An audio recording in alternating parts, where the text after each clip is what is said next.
Halo teman-teman, perkenalkan nama saya Sinta Anabukai, NPM 12170053. Saya mahasiswa dari Universitas Timur, Fakultas Pertanian, Program Studi Agribisnis. Pada kesempatan ini, saya mau menjelaskan materi tentang teori Haeckel-Ollin. Teori perdagangan internasional modern dimulai ketika ekonom Swedia yaitu Eli Heckscher pada tahun 1919 dan Bertil Ohlin pada tahun 1933 mengemukakan penjelasan mengenai perdagangan internasional yang belum mampu dijelaskan dalam teori keunggulan komparatif. Teori Heckscher-Ohlin kemudian mencoba memberikan penjelasan mengenai penyebab terjadinya perbedaan produktivitas tersebut. Teori Heckscher-Ohlin menyatakan penyebab perbedaan produktivitas karena adanya jumlah atau proporsi faktor produksi yang dimiliki atau endomen faktor oleh masing-masing negara, sehingga selanjutnya menyebabkan terjadinya perbedaan harga barang yang dihasilkan. Oleh karena itu, teori Heckscher-Ohlin ini dikenal sebagai deproportional factor theory. Teori Heckscher-Ohlin memprediksi bahwa negara-negara yang akan mengekspor barang secara intensif menggunakan faktor berlimpah secara lokal sambil mengimpor barang secara intensif menggunakan faktor-faktor lokal yang langka. Jadi, teori Heckscher-Ohlin mencoba menjelaskan pola dari perdagangan internasional yang kita teliti pada ekonomi dunia. Contoh kasus dalam penggunaan teori Heckscher-Ohlin ini adalah Indonesia dan Jepang yang melakukan perdagangan dengan menjual motor dan ukiran kayu.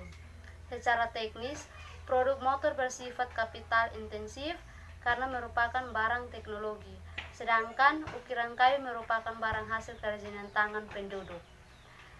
Di Jepang, banyak barang model yang tersedia, sedangkan tenaga kerja atau labor intensif sedikit. Oleh karena itu, Jepang akan mengekspor motor dan Indonesia akan mengekspor kayu.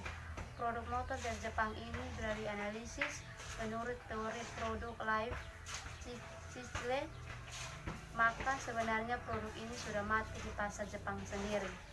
Produk motor ini pertama kali dipasarkan atau diperkenalkan pada pasar lokal di Jepang, mulai dari promosi dan sebagainya. Selanjutnya masuk pada tahap penjualan yang mengakibatkan pabrik atau produsen meraup keuntungan sedikit demi sedikit setelah menginvestasi uangnya pada tahap promosi. Ketika motor ini sudah mulai berkembang di pasaran, maka akan banyak menuai kritik atau pujian terhadap kualitas motor tersebut. Produsen akan mulai menyiapkan produk terbaru yang bisa mengatasi kritik-kritik dari pengguna. Ketika produk ini sudah mati, maka bisa saja produsen ini menjualnya ke negara lain yang tidak memiliki teknologi atau model yang lebih besar daripada negara Jepang. Teori Heckscher-Ohlin menjelaskan beberapa pola perdagangan dengan baik. Negara-negara cenderung untuk mengekspor barang-barang yang menggunakan faktor produksi yang relatif melimpah secara intensif. Menurut Heckscher-Ohlin, suatu negara akan melakukan perdagangan dengan negara lain disebabkan negara tersebut memiliki keunggulan komparatif, yaitu keunggulan dalam teknologi dan keunggulan faktor produksi.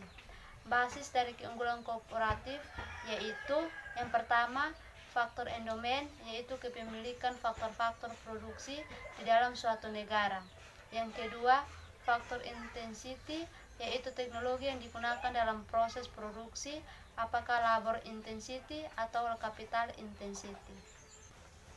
Sekian materi dari saya. Terima kasih.